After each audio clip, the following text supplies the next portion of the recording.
बिस्मिल्लाहिर्रहमानिर्रहीम। अस्सलाम वालेकुम। आज मैं आपके लिए पीनट पराठे की रेसिपी लेकर आई हूँ। मूंगफली का बना पराठा और साथ में ही उसके खीरा का रायता भी है। तो बहुत ज़बरदस्त रेसिपी है, ज़रूर ट्राई करें। स्पेशली बच्चों के लिए ज़रूर ट्राई करिएगा। अगर आपको मेरी रेसिपी पसंद आती है तो मेरे चैनल को सब्सक्राइब ज़रूर करिएगा। तो सब्सक्राइब का रेड बटन दबाइए और बराबर में दिए गई बेल को क्लिक कीजिए ताकि मेरी रेसिपी आपके पास सबसे पहले आ जाएगी। अब आते हैं रेसिपी की तरफ। तो यहाँ पर मैंने आधा कप जो है वो मूँगफली लिए और 2 टेबल स्पून इसमें मैं चने की दाल डालूंगी, ये बाइंडिंग के लिए। उसको एक पानी से हम पहले वॉश कर लेंगे। बस ये पानी ड्रेन कर दूंगी और फिर इसमें दोबारा पानी भरूंगी और इसको आधे घंटे के लिए इसको भीगने के लिए रख दूंगी। जब तक ये भीगता है हम आटा तैयार करते हैं। तो यहाँ मैंने घर का घरेलू आटा जो होता है व्हीट फ्लोर वो लिया है 2 कप, मतलब ये मैदा नहीं है। उसके बाद इसको छान लेंगे और छानने के बाद इसमें आधा कप जो है वो मैदा जाएगा, ऑल पर्पस फ्लोर। इसको भी छान लेंगे। फिर इसमें हम 1/2 टीस्पून के करीब हमने नमक डाला। इसको थोड़ा सा मिक्स कर लेंगे। उसके बाद फिर हम इसको पानी की मदद से गूंदना शुरू करेंगे। तो थोड़ा थोड़ा पानी डाल के हम इसको गूंदेंगे और मुकम्मल अभी ये गूंदेगा नहीं, थोड़ा ही ये गूंदेगा। फिर इसमें हम 2 टेबल स्पून ऑयल डाल देंगे।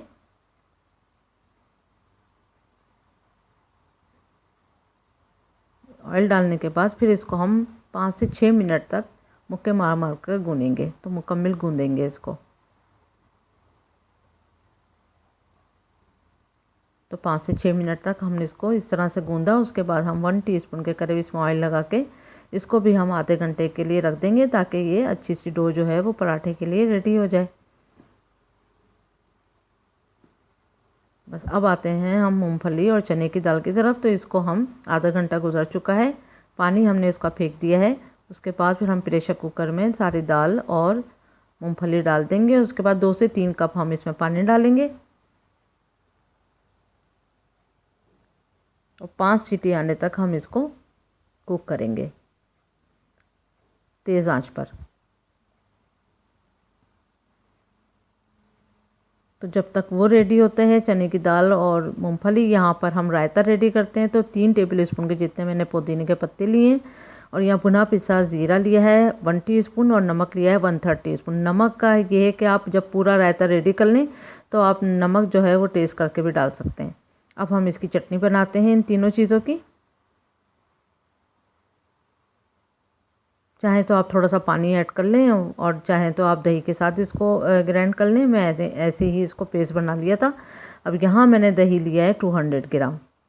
तो आप देख सकते हैं अच्छा गाढ़ा दही है। मैंने इसमें पानी का बिल्कुल इस्तेमाल नहीं किया। इसको अच्छे से फेंट लेंगे हम। उसके बाद फिर हमने जो चटनी बनाई है पुदीने की, तो फिर वो इसमें डाल देंगे और डालने के बाद इसको अच्छे से मिक्स करेंगे। अच्छी तरह मिक्स हो जाए तो फिर यहाँ पर हमने कद्दूकस करा है। एक हमने पूरा खीरा लिया था, उसको छील लिया और छील के हमने देखें आप इस तरह से कद्दूकस कर लिया है। तो पूरा एक खीरा कद्दूकस करा है इसमें जाएगा। और प्याज भी मैंने एक बहुत छोटे साइज़ की प्याज थी तो वो मैंने इसको कद्दूकस करके इसमें डाला है। अगर आप चाहें तो अगर दरमियाने साइज़ की प्याज है तो आधी प्याज डालिएगा। अब इन दोनों चीज़ों को इसके साथ हम अच्छे से मिक्स कर देंगे। तो पानी की ज़रूरत इसमें बिल्कुल नहीं है क्योंकि खीरा और प्याज अपना पानी खुद इसमें छोड़ेगा। तो वो बिल्कुल सही इसकी कंसिस्टेंसी हो जाएगी। तो आपको ज़रूरत नहीं है इसमें पानी डालने की। अच्छी तरह से इसको मिक्स कर कर अगर आप चाहते हैं इसको चटपटा बनाना तो आप किसी भी लाल मिर्च का इस्तेमाल कर सकते हैं और मैंने इसको प्लेन ही रखा है। अब प्रेशर कुकर जो है वो खोलते हैं। 5 सीटी हो चुकी हैं। तो यहाँ पर जो मूंगफली है और चने की दाल है वो गल चुकी है। अब इसको हम निकाल लेते हैं छान के। इसी तरह से छान के सारा निकाल लेंगे। पानी बिल्कुल नहीं होना चाहिए। इसमें हम लाल मिर्चों का पाउडर डालेंगे 1 टीस्पून, भुना पिसा धनिया डालेंगे 1 टीस्पून, गरम मसाला पाउडर डालेंगे 1 टीस्पून और नमक डालेंगे 1/2 टीस्पून। नमक और मिर्च आप अपने जायके के हिसाब से भी डाल सकते हैं, लेकिन बच्चों के लिए बनाएं तो ये परफेक्ट है। अब इसको हम पीसेंगे। अगर अब आप चाहें तो यहाँ पर ड्राई मेथी डाल सकते हैं, कसूरी मेथी जो होती है। और इसमें लेमन जूस जाएगा 2 टेबल स्पून।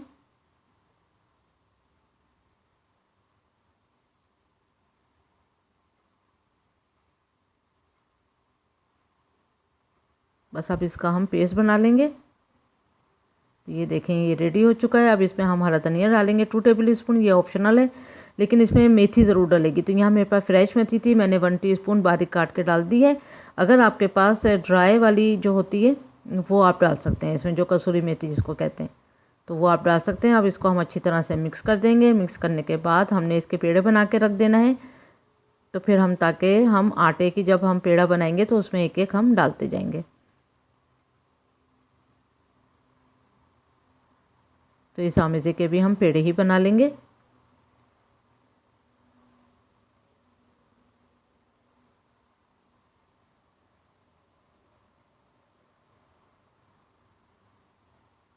तो बस अब ये सारे रेडी हैं। तो 5 पेड़े रेडी हैं और 5 ही हम पराठे बनाएंगे।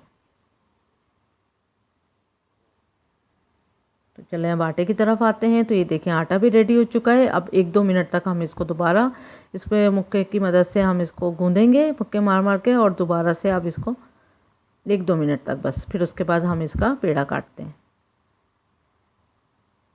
तो इतने आटे में 5 ही पराठे बने हैं, और उतनी ही पीनट और उतनी ही चने की दाल में। अब इसका हल्की सी हम कटोरी बना लेते हैं। कटोरी बना के एक एक हम इसमें ये आमेज़े का जो हमने पेड़ा बनाया था वो डाल देते हैं।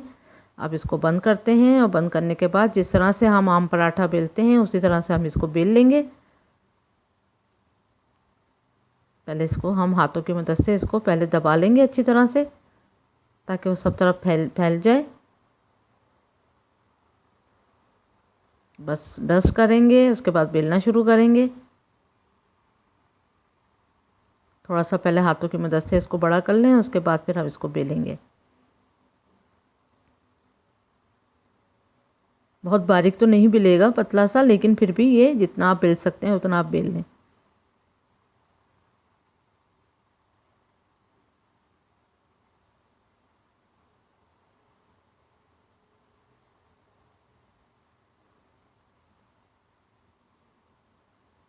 बस अब इसको जितनी ये खुश्की हमने लगाई थी उसको थोड़ा सा झाड़ देते हैं। तवा हम पहले से गरम कर लेंगे, क्योंकि तवा गरम ही होना चाहिए। बस इसको तवे पे डाल के आप हल्का हल्का सा आप देखें ऊपर कलर चेंज हुआ तो इसको पलट देंगे फ़ौरन। उसके बाद फिर अब इसमें हम घी लगाएंगे, या आप ऑयल लगा सकते हैं। तो आप ऑयल लगाना चाहते हैं तो ऑयल लगाइए। मैंने 1/2 टीस्पून के जितना ही इसमें घी लगाया है इस तरफ।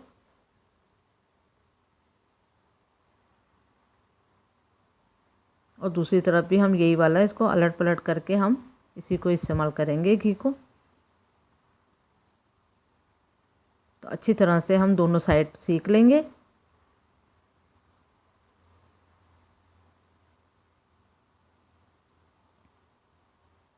क्रिस्पी चाहिए तो ज़्यादा सेकें, सॉफ्ट चाहिए तो कम सेकें, जैसी आपकी मर्ज़ी, लेकिन अच्छी तरह पहले सेक लें ताकि ये हर तरफ से ये अच्छी तरह कुक हो जाए। तो ज़रूर ट्राई करिएगा ये रेसिपी। बहुत मज़ेदार पराठे थे और बहुत मज़ेदार रायते के साथ। इसको अगर आप किसी और चटनियों के साथ खाना चाहते हैं तो मैं इसका चटनियों का लिंक जो है वो आखिर में दूँगी, और रायतों की भी रेसिपी आपको आखिर में दूँगी। तो उनके साथ भी ये बहुत मज़े का लगता है, और डिस्क्रिप्शन बॉक्स में भी मैं लिंक छोड़ूंगी, आप उसके साथ भी इसको ट्राई कर सकते हैं। तो उम्मीद करती हूँ आपको आज की ये रेसिपी पसंद आई होगी। देखें कितने बेहतरीन पराठा जो है वो रेडी हो चुका है। तो ज़रूर ट्राई करें। उम्मीद करती हूँ आपको आज की रेसिपी पसंद आई होगी। अपना ख्याल रखें। अल्लाह हाफिज़।